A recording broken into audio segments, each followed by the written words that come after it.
Welcome back बच्चों। आज दोबारा हम यहाँ पर एरर्स के बारे में डिस्कस करने वाले हैं। एक पार्ट मैंने आपको लास्ट वीडियो में समझा दिया था और नेक्स्ट पार्ट हम इस बार डिस्कस करने वाले हैं। तो बच्चों चलिए स्टार्ट करते हैं। सबसे पहले देखिए, प्रोपेगेशन ऑफ एरर्स में हम लोगों ने एडिशन और सब्ट्रैक्शन में एरर कैसे प्रोपेगेट करते हैं इसके बारे में समझा था।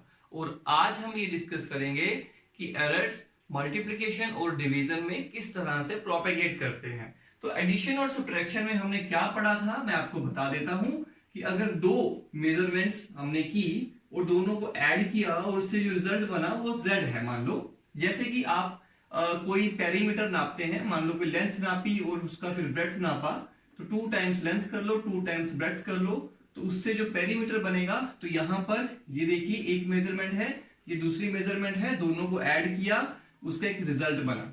अब बच्चों अगर आप लेंथ और ब्रेड्थ में एरर करोगे, गलती करोगे मेजर करने में, तो पेरीमीटर भी गलत आएगा। उसी तरीके से अगर आप ए को मेजर करने में गलती करोगे, बी को मेजर करने में गलती करोगे, तो जेड की मेजरमेंट जो आएगी उसमें भी एरर आएगा, गलती आएगी। तो बच्चों कितनी गलती आएगी चलिए देखते हैं। मान लो डेल्टा ए एरर आपने इसमें किया, डेल्टा बी एरर आपने इसमें किया, इन दोनों में आपने इतनी इतनी गलती की नापने में, तो z में जो गलती आई मान लेते हैं डेल्टा z आई। तो बच्चों डेल्टा z का वैल्यू क्या आएगा, that is delta a plus delta b। Generally हम इसको प्लस माइनस लिखते हैं क्योंकि एरर बढ़ के भी हो सकता है, घट के भी हो सकता है, वैल्यू कम भी आ सकती है, ज्यादा भी आ सकती है। This is maximum possible error. इसी तरीके से दिस इज नंबर 1। नंबर 2, अगर आपकी दो मेजरमेंट्स माइनस होके एक रिजल्ट बना रही हैं, तो अगर आप इसमें गलती करते हो डेल्टा ए, इसमें गलती करते हो डेल्टा बी और इसमें गलती हो जाती है डेल्टा जेड, तो डेल्टा जेड जो होगा that will be equal to delta a plus delta b. बच्चों चाहे आप क्वांटिटीज आपकी माइनस हो रही हो चाहे ऐड हो रही हो, आपके एरर हमेशा ऐड ही होते हैं। तो ये बात हमने लास्ट वीडियो में समझी थी। आज हम मल्टीप्लिकेशन के बारे में डिस्कस करेंगे, एरर्स इन मल्टीप्लिकेशन। तो चलिए यहां पर लेट कर लेते हैं सबसे पहले कि दो मेजरमेंट्स आपने ली, दोनों को मल्टीप्लाई किया और एक वैल्यू बनी z, this is the product. और साथ में ये मान लेते हैं कि इसमें डेल्टा a एरर है, इसमें डेल्टा b एरर है और इसका एरर को मान लेते हैं डेल्टा z। तो बच्चों ये जो इक्वेशन है, इक्वेशन नंबर 1, इसको हम ऐसे भी लिख सकते हैं a plus minus delta a, actual value major value तो ये होगी क्योंकि एरर को ऐड या माइनस तो करना पड़ेगा, multiply b plus minus delta b, उसके एरर को साथ में इंक्लूड कर दिया, that is equal to z plus minus delta z। ये आ गया। तो चलिए z plus minus delta z is equal to, इसको मल्टीप्लाई करो, पहले a को इन दोनों से करो फिर डेल्टा a को इन दोनों से करो। तो बच्चों जब इसको करोगे तो a इंटू बी आएगा, फिर इसको इसके साथ करोगे तो plus minus a into delta a आएगा, फिर जब इसको इसके साथ करोगे तो आएगा plus minus b into delta b, और फिर जब इसको करोगे तो plus minus delta a into delta b आएगा। तो बच्चों एक बात समझो, इक्वेशन नंबर 1 से देखेंगे तो हमारे पास एक नई चेंज आएगी इस इक्वेशन में कि a इंटू बी तो z होता है, तो I will write here z plus minus a into delta a plus minus b into delta b plus minus delta a into delta b। अब बच्चों ये देखिए ये दोनों तो कैंसिल हो गए, माइनस हो गए, और बनेगा plus minus delta z equal to, अब ऐसा करेंगे कि इस पूरी इक्वेशन को हम डिवाइड करेंगे। डिवाइड किससे करेंगे चलिए देखते हैं। इसको आप a इंटू बी से पूरी इक्वेशन को डिवाइड कर दो तो आएगा a into b, that is again plus minus a into delta a upon, बच्चों यहां पे एक एरर हमारा हो रहा है, a इंटू डेल्टा बी यहां पे आएगा, यहां पे डेल्टा बी आएगा और यहां पे डेल्टा a आएगा। आप एक बार चेक कर सकते हो इस चीज को कैसे बना। ये देखिए सबसे पहले a को b से किया तो ये आया, a को डेल्टा b से किया तो ये आया, देखो a इंटू डेल्टा b, और फिर डेल्टा a को b से किया तो ये आया, और फिर इसको किया तो ये इक्वेशन बनी।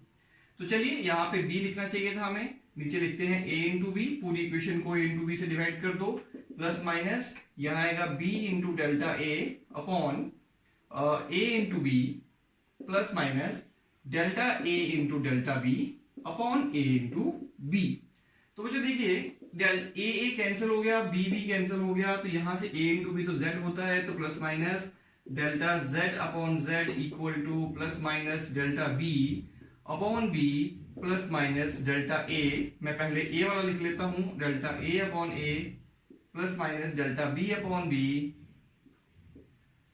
Plus minus. बच्चों ये वाली जो टर्म है इसको हम इग्नोर कर देंगे, निग्लेक्ट कर देंगे या इग्नोर कर देंगे। क्यों इग्नोर करेंगे? बच्चों देखो, आपको पता है कि अगर आप कोई मेजरमेंट करते हैं, 5 मीटर आपने लेंथ मेजर की, तो बच्चों एरर कितना हो सकता है? 0.1 मीटर। तो यही आपका वैल्यू बनेगा 5 प्लस माइनस 0.1 मीटर। तो बच्चों एरर का वैल्यू जो होता है वो स्मॉल होता है, एरर हमेशा स्मॉल होता है। तो small value, very small value into very small value और ज्यादा स्मॉल वैल्यू लिख सकते हैं एक बार, 0.5 into 0.5, small value into small value equal to 0.25, 98 into 98 equal to 54। देखो तो ये देखिए small value into small value, very small value, और ये वेरी स्मॉल वैल्यू है न्यूमिनेटर में, और डिनोमिनेटर में तो बिग वैल्यू है। तो ये वेरी स्मॉल वैल्यू को जब आप 1 को 2 से डिवाइड करते हो तो आंसर जो है वो आता है 0.5, that is less than 1। Denominator जब भी बड़ा होता है न्यूमिनेटर से तो आंसर 1 से छोटा बनता है, तो डिनोमिनेटर बड़ा होने से और न्यूमिनेटर छोटा होने से आंसर और छोटा बनेगा, इतना छोटा हो जाएगा कि फिर हम इसको इसमें ऐड करें या ना करें कोई फर्क नहीं पड़ता, इसीलिए हम इसको इग्नोर कर सकते हैं। तो चलिए इग्नोर कर दिया, तो यहां से क्या आया? Plus minus delta z upon z equal to plus minus delta a upon a plus delta b upon b, यहां पे ब्रैकेट लगा देता हूं। तो बच्चों ये हमारे पास इक्वेशन बनी। अब देखो what is delta z upon z। कभी भी आप देखिएगा error upon its value, that is known as relative error. मैंने बताया हुआ आपको पिछली कुछ वीडियोस में, relative error. And in z this is relative error in a, this is relative error in b। तो ये relative error in z is equal to relative error in ba plus relative error in b। तो बच्चों जब दो quantities आपस में multiply हो रही हैं, दो मेजरमेंट्स को मल्टीप्लाई कर रहे हैं, तब उनके रिलेटिव एरर्स ऐड होके z में जो रिलेटिव एरर बनेगा उसके बराबर होगा। तो देखिए maximum possible relative error in z is equal to relative error in a plus relative error in b। तो बच्चों रूल बना लेते हैं। रूल अब ये बनेगा नंबर 3 कि अगर दो क्वांटिटीज मल्टीप्लाई हो रही हैं तो उनके एरर जो हैं उनके रिलेटिव एरर्स बनेंगे जो उनका एडिशन होगा, delta a upon a plus delta b upon b plus minus. तो देखिए एक बार फिर से देखो, अगर दो क्वांटिटीज ऐड हो रही हैं या माइनस हो रही हैं तो उनके रिलेटिव एरर भी ऐड होते हैं। अगर दो क्वांटिटीज मल्टीप्लाई हो रही हैं तो इनके रिलेटिव एरर नहीं, इनके एरर्स ऐड होते हैं, और मल्टीप्लाई हो रही हैं तो रिलेटिव एरर ऐड होते हैं। तो बच्चों इसी तरह से अगर आप डिवीजन के लिए जाएंगे कि a अपॉन b देखा जाएगा तो बच्चों सेम सिचुएशन बनेगी, plus minus delta z upon z equal to delta a upon a plus delta b upon b। तो चाहे दो क्वांटिटीज मल्टीप्लाई हो चाहे डिवाइड हो, उनके रिलेटिव एरर हमेशा ऐड होंगे। चाहे दो क्वांटिटीज प्लस हो चाहे माइनस हो, उनके एरर्स हमेशा ऐड होंगे, उनके एरर हमेशा ऐड होंगे। यहां पर उनके रिलेटिव एरर हमेशा ऐड होंगे।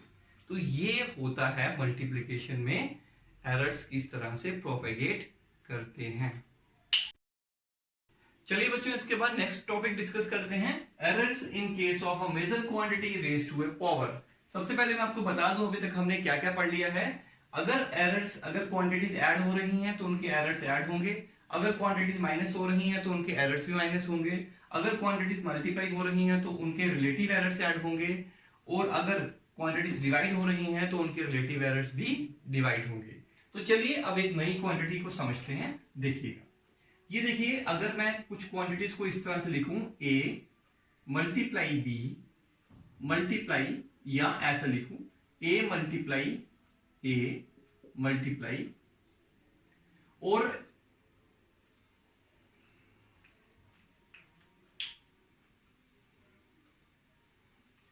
चलिए बच्चों, इसके बाद नेक्स्ट टॉपिक डिस्कस करते हैं। ये बहुत ही इंपॉर्टेंट है, न्यूमेरिकल्स मैक्सिमम इसके ऊपर बनते हैं। देखिए, पर सबसे पहले हम ये डिस्कस कर लेते हैं कि तो चलिए बच्चों, अभी इसके बाद नेक्स्ट टॉपिक डिस्कस करने वाले हैं हम लोग। और सबसे पहले मैं आपको ये बता दूं कि हमने अभी तक पढ़ क्या लिया हुआ है। तो देखिए, a प्लस बी, दो क्वांटिटीज अगर ऐड हो रही हैं तो उनके एरर्स ऐड होंगे, माइनस हो रही हैं तो भी ऐड होंगे, मल्टीप्लाई हो रही है तो रिलेटिव एरर ऐड होंगे, और डिवाइड हो रही है तो भी रिलेटिव एरर ही ऐड होंगे। तो चलिए, इसके बाद हम एक नया टॉपिक डिस्कस करने वाले हैं, इसी की लाइन में है, वो भी error in case of a measured quantity raised to a power. मतलब कहने का कि अगर कोई क्वांटिटी का पावर n है तो भाई इस सिचुएशन में आप क्या करने वाले हैं, एरर्स को कैसे ऐड करेंगे। तो चलिए देखते हैं। सबसे पहले हम बेसिक कॉन्सेप्ट समझेंगे, जो अभी तक हम पढ़ चुके हैं उसी के ऊपर ये बेस्ड है। तो चलिए देखिए, सबसे पहली बात, अगर मैं ऐसे लिखूं, एक मेजरमेंट है a और दूसरी मेजरमेंट भी a ही है, तो मुझे बताइए इससे बनेगा z, क्योंकि मैंने क्या किया, इस बार b की जगह पर भी a लिखा। तो मुझे बताओ रिलेटिव एरर कैसे बनेगा z के अंदर। तो z relative error in the value of z is equal to delta a upon a plus delta a upon a। बच्चों, किया क्या मैंने, यहां देखो b की जगह पे मैंने a लिखा तो वही बना। यहां था delta a upon a plus delta b upon b, यहां पे मैंने यही लिखा। तो बच्चों सोचो, अगर मैं a इंटू a कर देता, 3 बार लिखता, तो यहां मुझे क्या लिखना चाहिए था, plus delta a upon a। सही है बिल्कुल।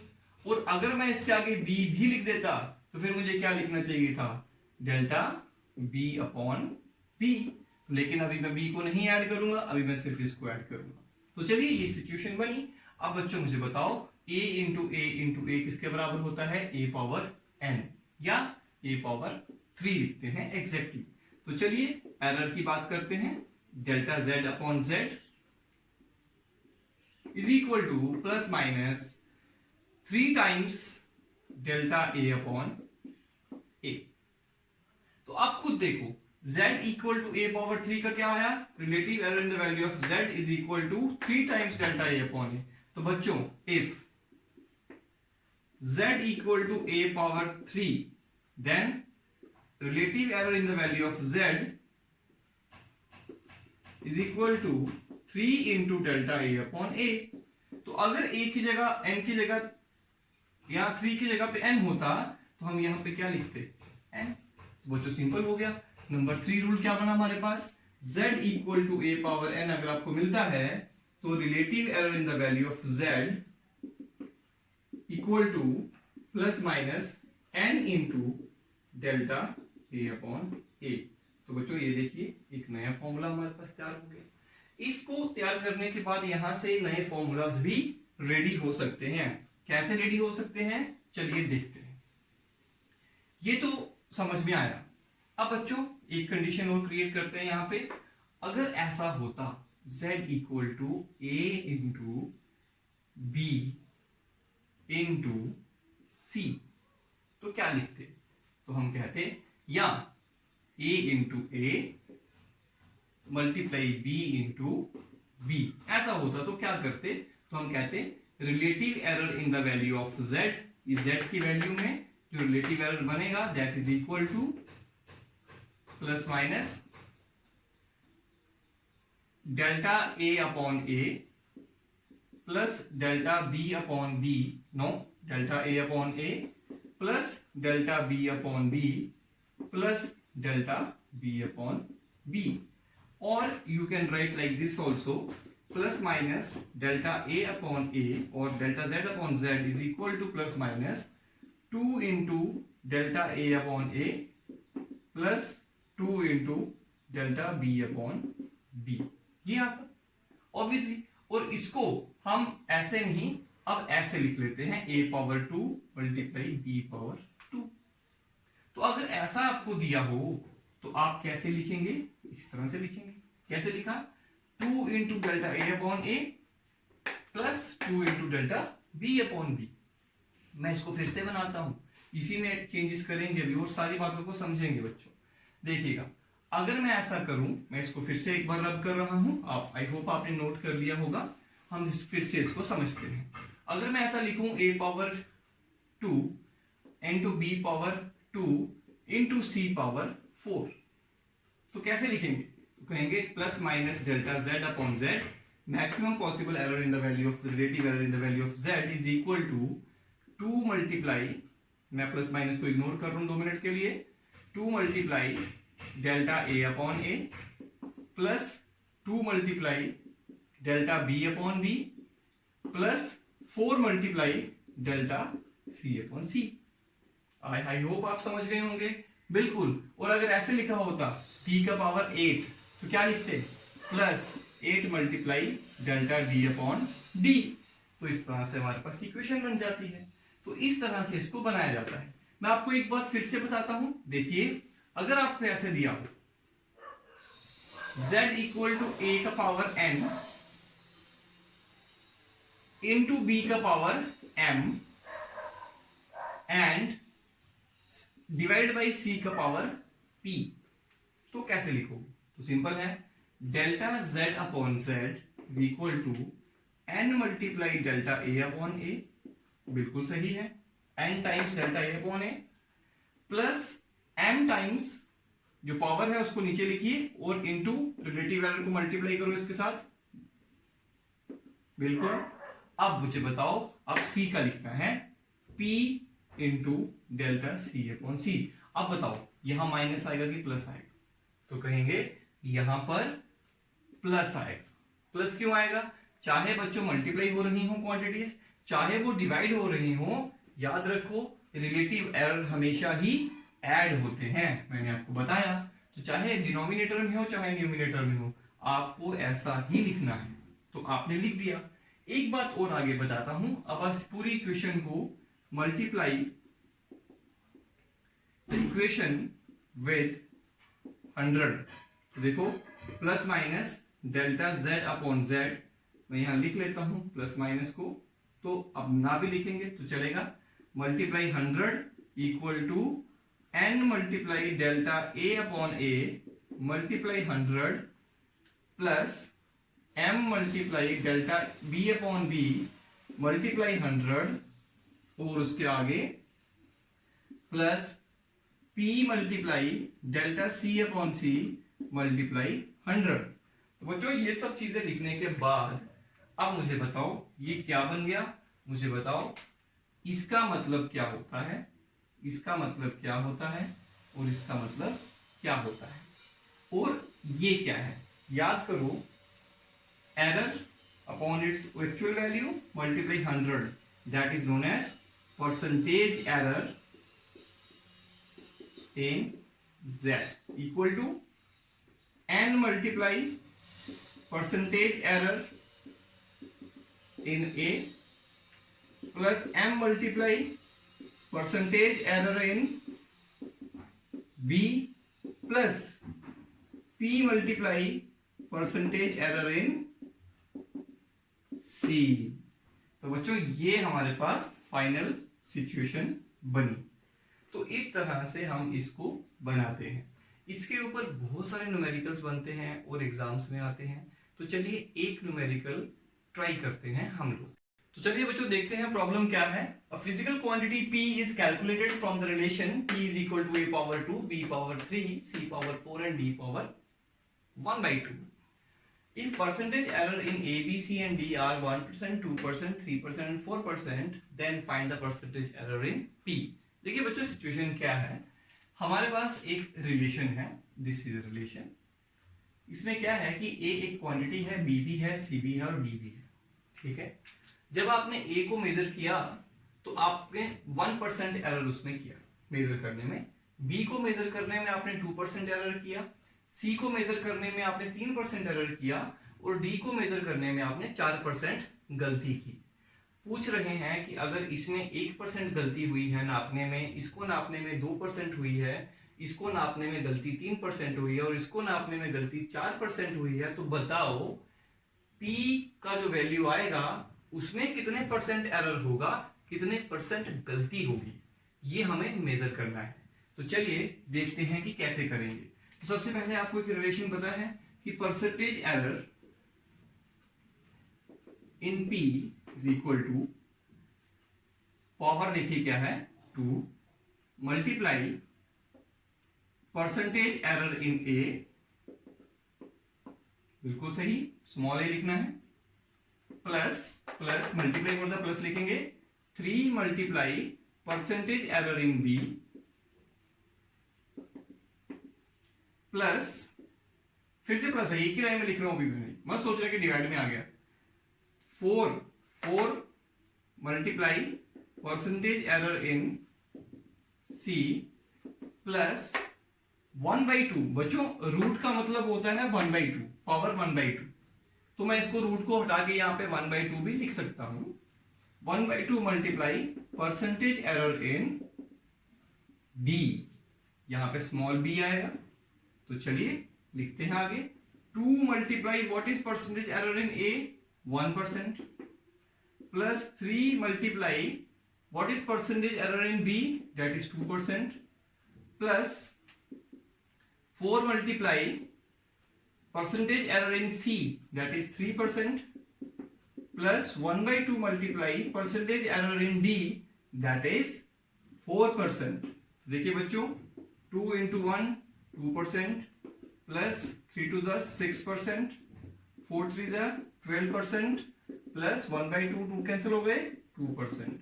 तो बच्चे आप इसको ऐड कर सकते हैं, 2 2 4, 4 और 6 10, 10 और 12 22, तो कितने परसेंट एरर आया, 22% एरर आया इस वैल्यू में, P की वैल्यू में। तो P का वैल्यू में 22% एरर हुआ। इस तरीके से इस क्वेश्चन को किया जाता है। एनसीईआरटी में भी ऐसे 1-2 प्रॉब्लम्स दिए हुए हैं, आपको ट्राई करना चाहिए, और आपके एग्जाम्स में भी इस तरह के क्वेश्चंस पूछे जाते हैं। तो चलिए बच्चों अगली प्रॉब्लम चेक करते हैं, ये भी बहुत इंपॉर्टेंट प्रॉब्लम है। देखिए इसमें क्या किया गया है, हमें लेंथ और ब्रेड्थ दी गई है और हमें एरिया बताना है। तो चलिए शुरू करते हैं इस प्रॉब्लम को। सबसे पहले हमें लेंथ दिया है यहाँ पर 5.7, एक रेक्टेंगल का लेंथ दिया है 5.7 प्लस माइनस 0.1 मीटर, और इसी तरीके से ब्रेड्थ दी है हमें 3.4 प्लस माइनस 0.2 मीटर। बच्चों एक बात इसमें याद रखो कि अगर ये आपको ब्रेड्थ है तो ये जो है ये मेजर्ड वैल्यू है, ये मेजर्ड वैल्यू है ब्रेड्थ की, ये उसकी एक्चुअल ब्रेड्थ है, एक्चुअल वैल्यू है ये, दिस इज एक्चुअल वैल्यू, जो सच्चाई में उसकी वैल्यू होगी, ट्रू वैल्यू भी कह सकते हैं, और ये है आपका एरर, ये एरर है, दिस इज कॉल्ड एरर। तो इस तरह से मेजरमेंट को लिखा जाता है। अब हमें बताना है कि एरिया कितना होगा। तो बच्चों सबसे पहले मुझे बताइए एक्चुअल एरिया कितना होगा। तो actual area is equal to, that is A is equal to actual length 5.7 multiply actual breadth that is 3.4, that comes out to be 19.38 metre square. Area है तो उसे लिखना पड़ेगा। Now we know area is equal to L into B. Obviously आप length में error कर रहे हो, ब्रेड्थ में एरर कर रहे हो, तो एरिया में भी एरर आएगा। और एरिया का जो एरर होगा वो कैसे लिखा जाएगा, बोलेंगे delta A upon A is equal to delta L upon L plus delta B upon B। I hope बच्चों ये बात आपको समझ में आ गई होगी। मैंने अभी बताया आपको कि दो क्वांटिटीज अगर मल्टीप्लाई हो रही हो तो उनके रिलेटिव एरर्स जो है वो ऐड होते हैं। तो चलिए शुरू करते हैं। डेल्टा A का वैल्यू हमें कैलकुलेट करना है, डेल्टा A कैलकुलेट करना है। क्यों? क्योंकि हमें एक्चुअली ऐसे लिखना है, इस तरह से। हमें एरिया जो होगा ना वो इस तरह से लिखना है, A plus minus delta A metre square, क्योंकि उन्होंने क्वेश्चन में क्या कहा हुआ है, उन्होंने कहा कि एरर की लिमिट के साथ में एरिया को लिखो। एक्चुअल एरिया प्लस माइनस जो एरिया में एरर हो सकता है वो भी लिखना है। तो हमें ए का वैल्यू तो पता लग गया, लेकिन डेल्टा ए का वैल्यू हमें नहीं पता है, तो वो वैल्यू हमें कैलकुलेट करनी पड़ेगी। तो वो इस फॉर्मूला से निकल जाएगी। तो देखिए delta A upon A equal to what is delta L. Delta L का वैल्यू है 0.1 divided by 5.7 plus delta B that is 0.2 divided by 3.4। ये हमारे पास बना। ओके, तो चलिए इसके बाद डेल्टा ए जो होगा दैट इज इक्वल टू, देखिए बच्चों इसको क्रॉस मल्टीप्लाई करना पड़ेगा हमें। जब इसको क्रॉस मल्टीप्लाई करेंगे तो आएगा 0.1 multiply 3.4 plus 5.7 multiply 0.2 divided by 5.7 multiply 3.4। इनको जब मल्टीप्लाई करेंगे तो हमारे पास आएगा 1.48 अपॉन 5.7 इंटू 3.4। और आपको पता है कि इसको मल्टीप्लाई करने से क्या आता है, तो दैट इज, मैं यहां लिख देता हूं नीचे 19.38। तो बच्चों ये आया हमारे पास डेल्टा ए। एक चीज हम भूल रहे थे, इस ए को हम इधर लेकर जाएंगे, तो यहां पे लिख देता हूं ए मल्टीप्लाई, अब ए का वैल्यू मुझे बताओ क्या है, दैट इज 19.38। ये दोनों यहां से कैंसिल हो जाएंगे, तो डेल्टा ए का जो वैल्यू होगा that comes out to be 1.48। तो बच्चों कितना एरर आया, 1.48 का एरर आया। सो यहां से हम लिख सकते हैं therefore area of rectangle with error limits is A plus minus delta A. इस तरह से लिखा जाता है। तो मैं यहां पे लिखूंगा ए का वैल्यू क्या होगा 19.38 प्लस माइनस 1.48 मीटर स्क्वायर। तो बच्चों दिस इज द एरिया। ये हमारे पास एरिया आया। एरिया का सिर्फ एक्चुअल वैल्यू ही नहीं, जो उसकी एरर लिमिट है वो भी साथ में आई। तो देखिए आपने लेंथ में एरर किया था 0.1 और ब्रेड्थ में एरर किया था 0.2, उसकी वजह से आपके एरिया में भी एरर आया। कितना आया 1.48। तो इस तरह से इस तरह के क्वेश्चन सॉल्व करते हैं। तो बच्चों इस तरह के सवाल, एक सैंपल क्वेश्चन मैंने आपको इससे पहले करवाया, एक अभी कराया। इसी तरह के बहुत सारे क्वेश्चंस आपकी बुक्स में दिए हुए हैं, एनसीईआरटी में दिए हैं। आपको एनसीईआरटी एक्सरसाइज का चैप्टर 2, एनसीईआरटी का चैप्टर 2 11th क्लास की एनसीईआरटी का क्वेश्चन नंबर 13 और 15 को ट्राई करना चाहिए। 15 डायमेंशंस के बेसिस पे है और 13 एरर्स का है। तो you must try these 2 questions from NCERT at home. इसके अलावा बहुत सारे क्वेश्चंस आपको मिलेंगे, प्लीज ट्राई इट। जब तक आप ट्राई नहीं करेंगे आपको कॉन्सेप्ट समझ में नहीं आएगा। तो इसी के साथ एरर्स का हमारा टॉपिक कंप्लीट हुआ।